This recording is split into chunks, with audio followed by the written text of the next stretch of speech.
For today's episode, our special guest is Sister Annabel Humpay Torres from Cafis, working in one of the best ladies salon in the Middle East for a long time. Forgiven by God, and learned to forgive those people who hurt her the most. Being not a professional is not a hindrance to reach one's dreams.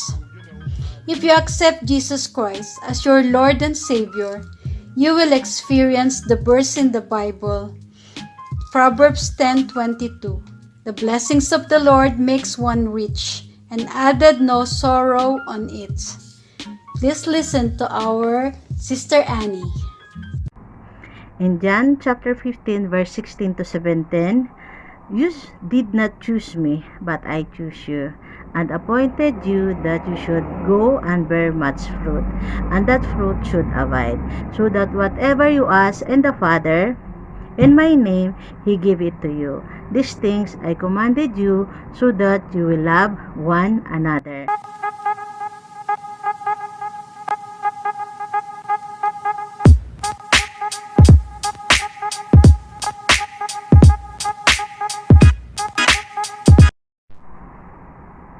Mapagpalang araw po sa ating lahat. Ako po si Annabel Annie Humpay Torres, 53 years old, and I testify. Wala pa po akong personal na relationship sa Panginoon. Matagal pa na panahon bago ako makarinig ng gospel. Noong edad 18 po ako ay pinatay po yung tatay ko. At mahirap po na mawalan ng isang ama. Para bang yung bahay na nawala ng isang haligi. At nangarap na po ako noon na makapag-abroad. Ito po kasi yung kasagutan sa lahat ng mga pangarap ko, sa lahat ng gusto ko. At unang-una, gusto ko talagang yumaman. Pag mayaman ka kasi, parang magagawa mo lahat ang nais mo dahil may pera. At gusto kong magkaroon ng malaking bahay, gusto kong maging doktor, gusto kong maging teacher, gusto kong makapag-asawa, magkaroon ng mga anak, at gusto ko talaga maghigante. Kasi yung galit kasi ako, yung maraming akong galit, yung kasi pag mahirap ka kasi parang lalo kang kinakawawa, kawawa ka na nga, lalo ka pang kinakawawa. Kaya parang yun ang naisip ko noon, na pag mayaman ka, pag may pera ka, magagawa mo lahat kung anong gusto mo, kung anong gusto mo nais na gawin. At sa tulong ng Auntie Lida ko, nung kapatid ng nanay ko, ay nakarating po ako dito sa United Arab Emirates, sa Sharjah, noong 1988. Dito pa ako dinala ng Diyos sa gitnang silangan para makarinig ng salita ng Diyos.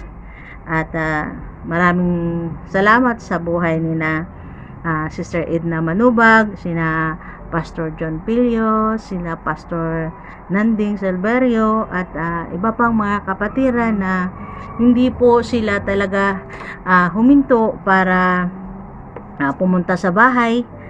Every week po ay nag-Bible study po sa bahay. At tinanggap ko po si Jesucristo na aking Diyos at tagapagligtas noong November year 2000. At unti-unti ko pong naintindahan lahat ang nangyayari sa buhay ko. Lahat ng mga pangarap ko ay mas may magandang plano ang Diyos. Sabi nga po niya sa Jeremiah 29:11, "For I know the plan I have for you, declare the Lord, plan to prosper you and not to harm you, plan to give you hope and future." Nakakatuwa po at nakakaiyak pag naalala ko po yung mga nangyayari sa buhay ko. At pag iniisip ko at pag binubulay-bulay ko po yung salita ng Diyos at yung mga nangyayari po, ay ngayon ko po na pagtatanto lahat na dati gusto kong maging doktor. At sa trabahong binigay ng Diyos sa akin. Dati nga po kasi siyempre wala rin po kaming pera, hindi rin matutupad po ano yung gusto mo. At pinag-aral po ako ng lolo ko ng cosmetology. At yung iba po, pag nagtatanong, anong kinuha mo? Sabi ko po, cosmetology, yung parang minamaliit ng tao na ganun lang po yung tinapos mo. Parang siyempre po parang nasasaktan ka rin. Pero ngayon ko rin po pala naintindihan lahat. At minsan nga po, yung gusto ko maging doktor, sa trabahong binigay ng Diyos sa akin, yung may mga customer po na pag tinatawag akong doktor para ayusin po yung mga buhok nila, kung ano pang yung mga pinapaayos nila. Tapos ibang mga bata kung minsan naiiyak din pag nakita ako, akala nila i-injectionan ko sila, ganun. At kung minsan yung pag nasa taxi po ako, akala ng taxi driver ay nurse ako. At kung minsan nagtatanong sila sa akin kung ano daw dapat na gamot sa sakit nila, sinasabi ko naman po, yung uminom sila ng maraming tubig, maglinis sila ng katawan nila, at higit sa lahat po ay manalangin sila sa Diyos dahil ang ating Diyos ay nagpapagaling kahit na anong uri po ng sakit. At gusto ko na rin pong maging teacher. At ito nga rin po, sa awa ng Diyos, sa trabaho rin na binigay ng Diyos sa akin, ay kung sino yung mga dumadating na mga bago kong kasamahan, ay ako po yung nagtuturo sa kanila na ganito ang gagawin. At praise God po. At ngayon din po ay sa aking household, ako rin po ang nagtuturo sa kanila. At praise God po dahil unti-unti na nagkakaroon yung plano po ng Diyos sa atin. Kung minsan ang iniisip natin ay iba, pero ang plano ng Panginoon sa atin ay iba din. At higit po sa lahat, gusto ko rin magkaroon ng bahay. At pinagkaloob din po ng Diyos sa akin yon. At pero dahil kung minsan hindi mo rin talaga may kung ano pa rin talaga yung kalooban ng Diyos, ay naibenta rin po namin yung bahay namin. At medyo masakit po kasi kung isipin mo parang ang tagal mong pinag-iipunan tapos mawawala din. Pero sabi nga po ng Diyos sa kanyang salita sa John 14, John chapter 14 verse 1 to 3, do not let your heart be troubled. You believe in God, believe also in me. My Father's house has many rooms. If that were not so, would I have told you? And if I go and prepare a place for you, and I will come back and take you to be with me, that you also be where I am. So, purihin po ang salita ng Diyos dahil kahit wala po tayong mansyon dito sa kamundong ibabaw na to, ay alam natin na doon sa bahay ng Panginoon ay may mansyon po tayo doon, may bahay. Naalala ko nga po yung sabi ni Pastor Lenny sa akin na Sister Annie, huwag kang mag-alala dahil may mansyon tayo doon sa kaharian ng Diyos. So praise God po. At ako po ay nagpupuri at nagpapasalamat sa ating Diyos dahil tumanggap po ang aking asawa kay Jesucristo na kanyang Diyos at tagapagligtas. Sa aming buhay mag-asawa, marami rin po kaming dumaan din po kami sa maraming pagsubok. At hindi po ako huminto. Niluluhod ko po lahat sa Panginoon. At sabi nga niya sa kanyang salita sa 1 Corinthians 7, chapter 7, verse 13 to 14 and 16. If a woman has a husband who is not a believer and he is willing to live with her, she must not divorce him.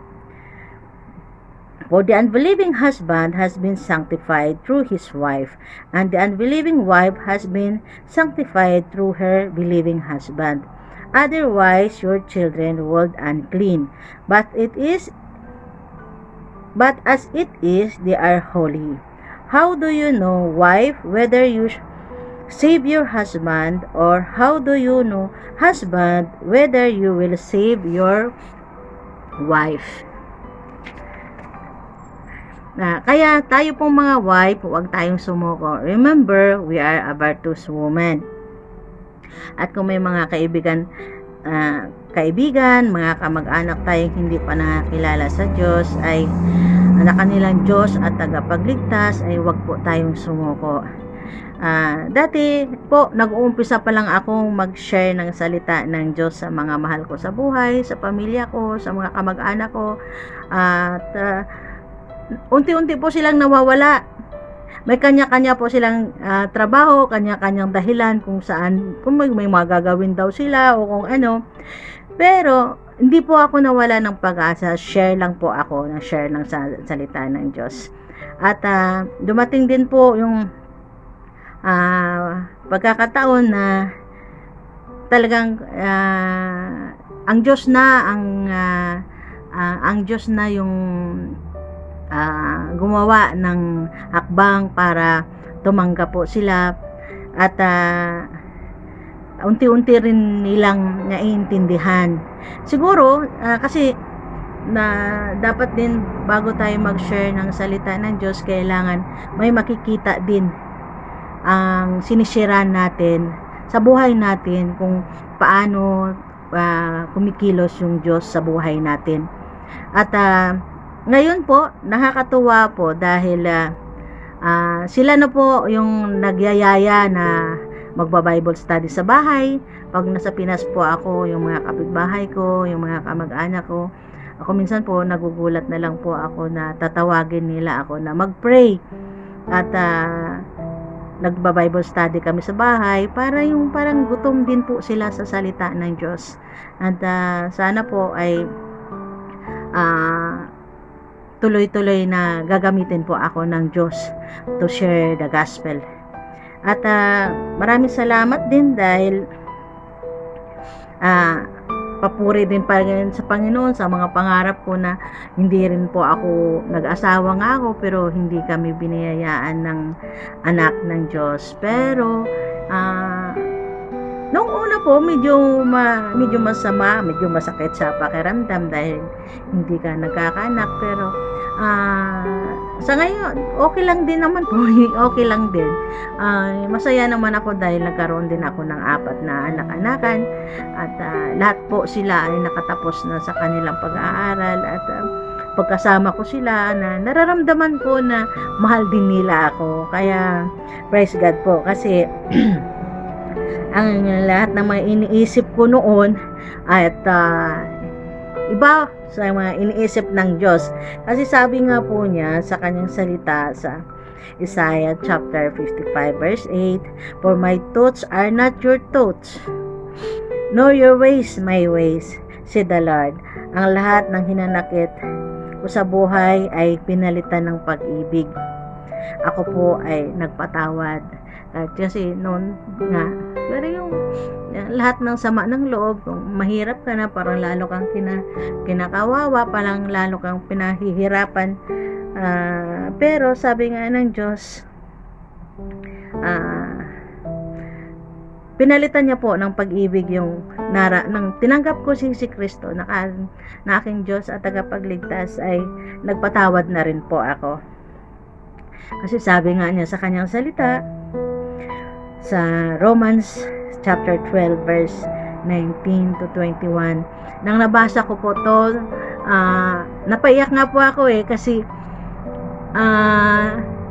naramdaman ko kung paano ako minahal ng Diyos, kung paano siya gumawa sa buhay ko.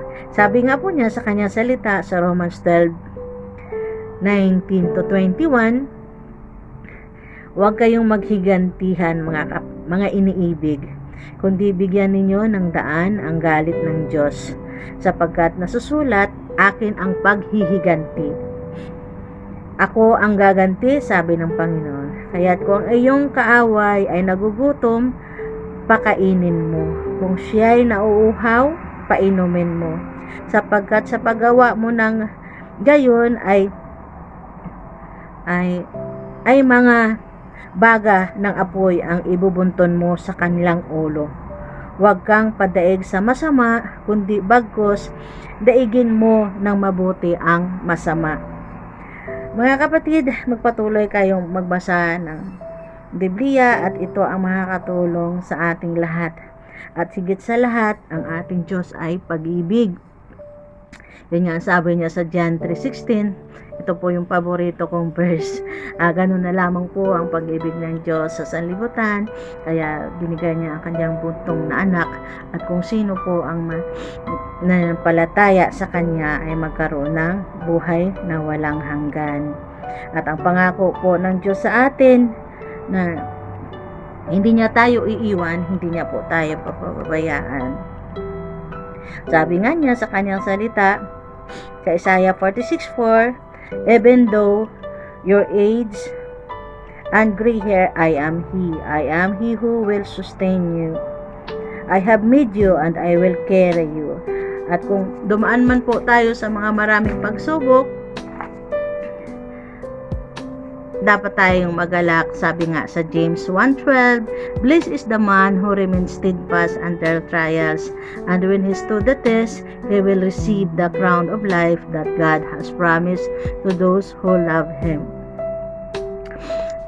Pag may pagsubok tayo sa buhay, iluhod natin sa Diyos. At higit sa lahat, huwag tayong magmamalaki kung mayroon man tayo. Sabi nga niya sa kanyang salita sa Ephesians chapter 2 verse 8-9, sapagkat sa biyaya kayo nangaligtas sa pamamagitan ng pananampalataya, at itong hindi inyong sarili, ito'y kaloob ng Diyos, hindi sa pamamagitan ng mga gawa upang ang sinuman ay huwag magpapuri. Lahat ng kung anong mayroon tayo, ito ay galing sa ating Diyos. At masarap ang pakiramdam at masasabi kong ako ay pinagpapala ng Diyos dahil isa ako sa mga pinili niya. Kasi nga sabi nga niya sa kanyang salita,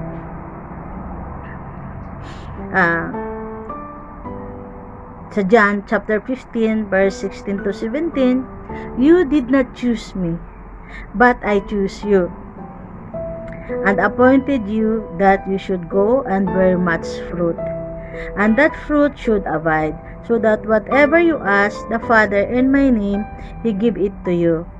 And this I commanded you, so that you will love one another. At sa tulong po ng banal na Espiritu, ay bunga ng pag-ibig, katuwaan, kapayapaan, papahinuhod, kagandahang loob, kabutihan, pagtatapat, pagkaamuan, pagpipigil laban sa mga gayong bagay ay walang kautusan. Purihin po ang Diyos sa kanyang salita.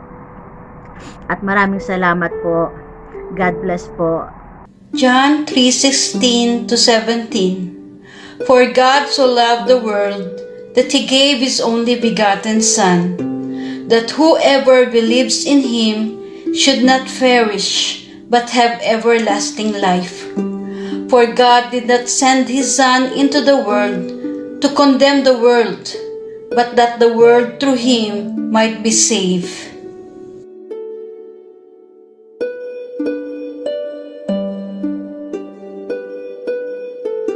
Lord Jesus, I believe that you died on the cross for my sin, but you rose again and that you are alive today.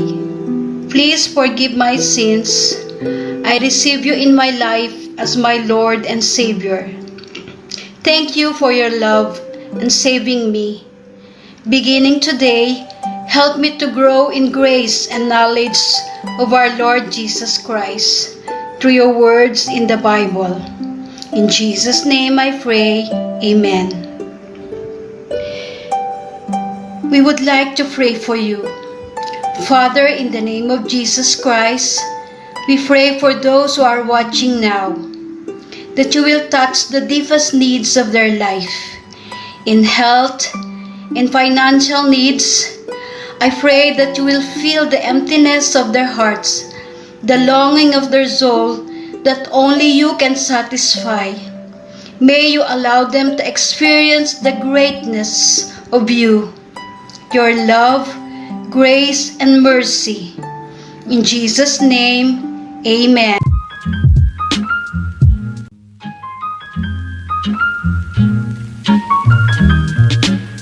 Please like and subscribe. See you to the next video.